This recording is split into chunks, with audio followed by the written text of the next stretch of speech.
분이 한 팀이 돼서 분자 요리 기법을 이용한 칵테일이라는 주제를 가지고 발표를 진행하겠습니다. 여러분, 버블펍팀에게 힘찬 응원의 박수 보내주시기 바랍니다.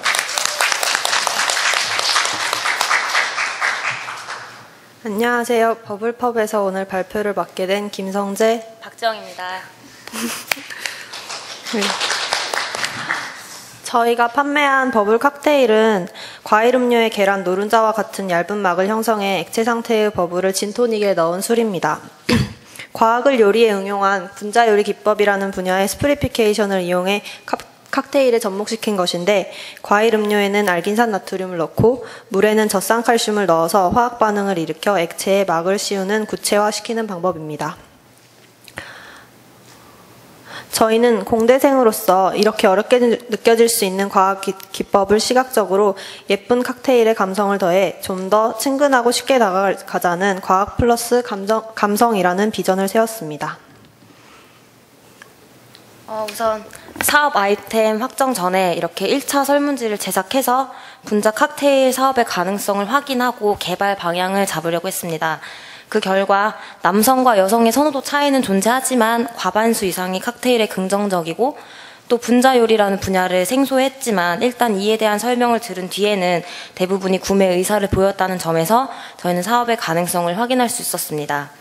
이 설문조사를 통해 아이템을 확정 짓고 4번에 걸쳐서 실험을 진행해 시제품을 제작했습니다.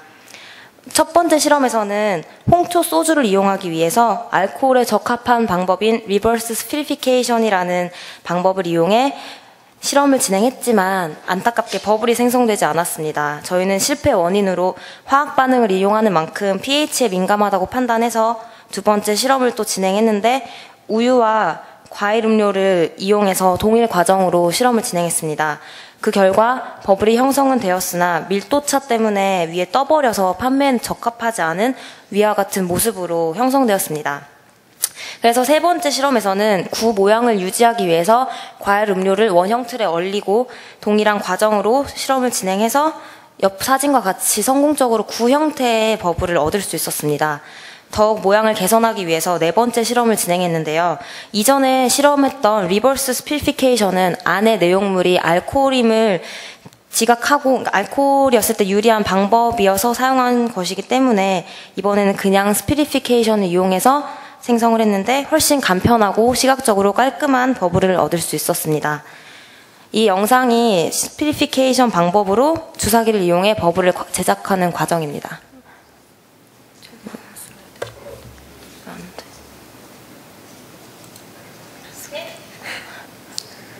보시면 이렇게 넣자마자 액체가 방울 모양으로 형성되는 걸 보실 수 있습니다. 또 어떻게 된 거?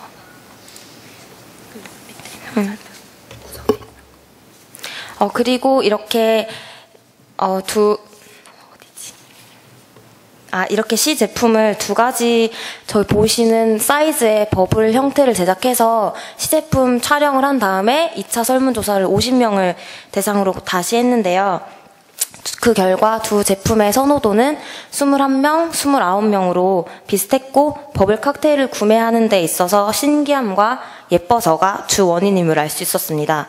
그리고 이 설문조사를 기반으로 저희는 환경 분석을 실시해 판매 전략을 수립해봤습니다. 1차, 2차 설문조사 결과 여성 선호도가 계속해서 높게 나왔고, 또 축제 때 판매를 한다는 것을 고려해 20대 여대생에 초점을 맞춰 판매를 진행하려고 했습니다.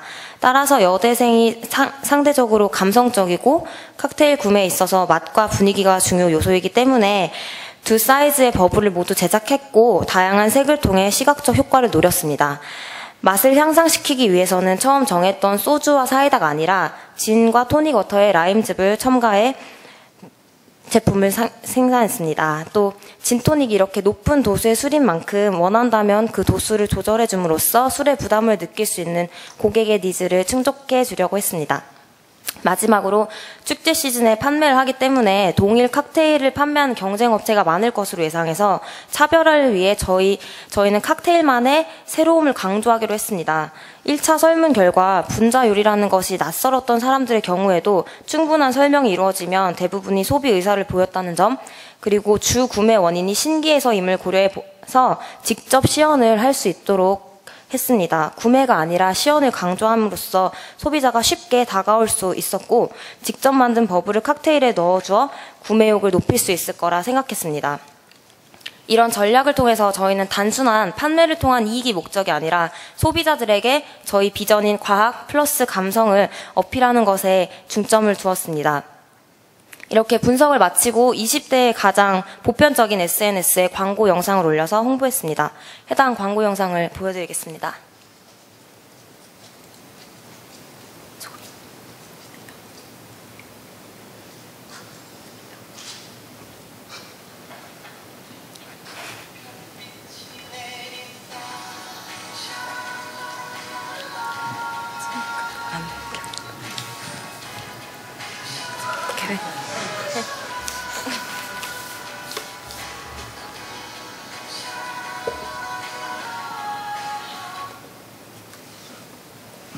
소비자층을 정하고 마케팅을 위한 노력만큼 실제 판매가 이루어지기 위한 노력도 빠질 수 없습니다.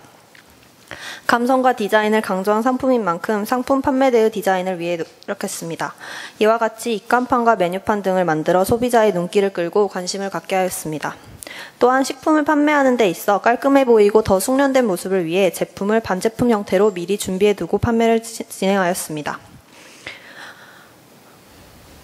한편 판매를 위한 주재료와 반제품을 미리 준비해 두었지만 이와 같이 실제 체험 부스를 진행해 소비자들이 직접 체험해보고 자신이 만든 버블을 서비스로 첨가해 주어 소비자의 호기심과 구매 욕구를 자극하기도 하였습니다.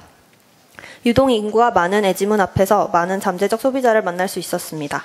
제품의 구매를 강요하기보다는 체험의 기회를 제공함으로써 소비자의 접근을 더 쉽게 하였습니다.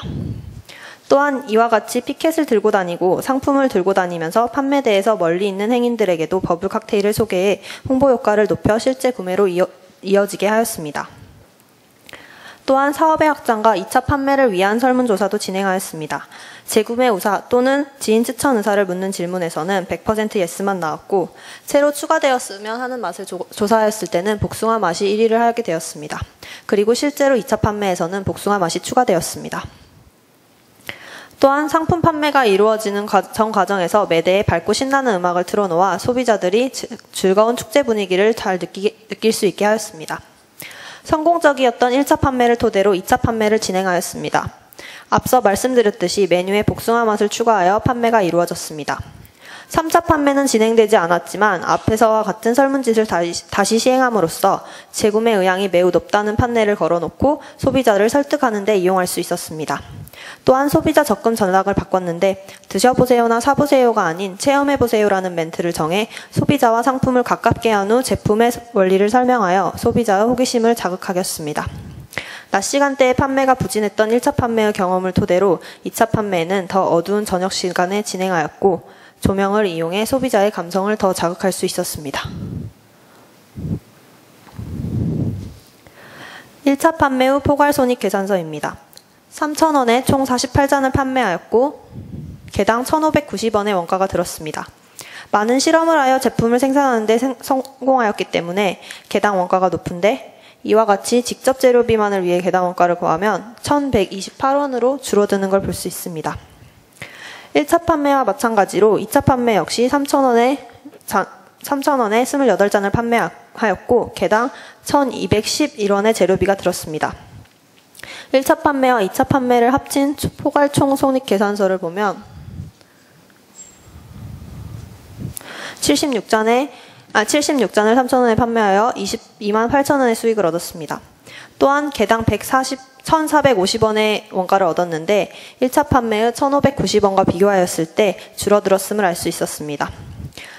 연구개발비는 생산량 수와 관계없이 일정한 고정비로서 제품의 생산량이 늘수록 개당 원가에 분배되어 결과적으로 더 작은 개당 원가를 갖게 하는 것으로 볼 수 있었습니다. 연구개발비를 제외한 개당 원가는 1,158원으로 제품의 생산량이 증가할수록 개당 원가가 이 값으로 수렴할 것으로 추측해 볼 수 있었습니다. 이런 식으로 판매를 진행했고 이제 저희의 후기를 말씀드리겠습니다. 일단 원가 상승에 있어서 개발비가 굉장히 많은 영향을 끼쳤는데요. 사실 저희에게도 생소한 개념인 만큼 원하는 모양과 식감을 개발하기 위해서 하나하나 실험을 해볼 수밖에 없었습니다. 그렇지만 좀 더 체계적이고 구체적으로 실험을 진행했더라면 비용을 좀 더 절약할 수 있지 않을까 생각했습니다.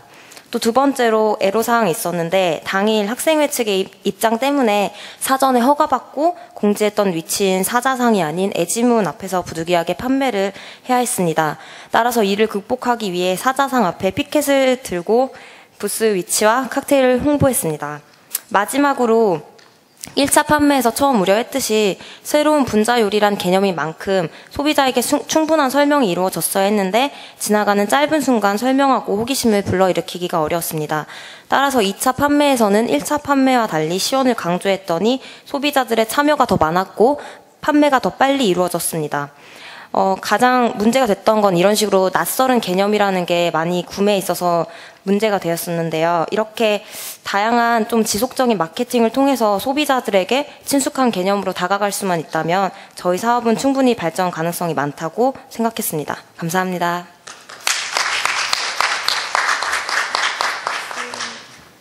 질문 있으신가요?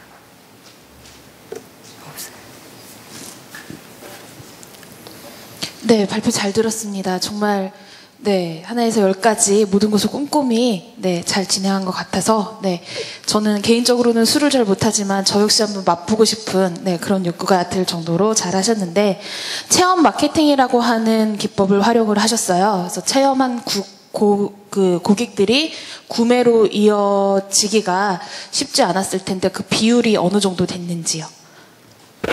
체험을 하면 일단 한 70% 이상은 다 구매를 하셨던 것 같은 게 그게 약간 한번 만들고 나면 약간 뭐 어질러지는 것도 많고 막 그리고 또 되게 신기해하시는 분들이 많아서 일단 미안해 하시는 것도 있었고 신기하니까 그냥 자기가 만든 거니까 먹어보고 싶다라고 생각하는 사람들이 꽤 생각보다 많으셔서 그래서 70% 이상 구매를 하셨던 것 같아요. 네, 70% 이상이 이제 체험을 하고서 구매로 이어졌다면 굉장히 높은 비율이거든요.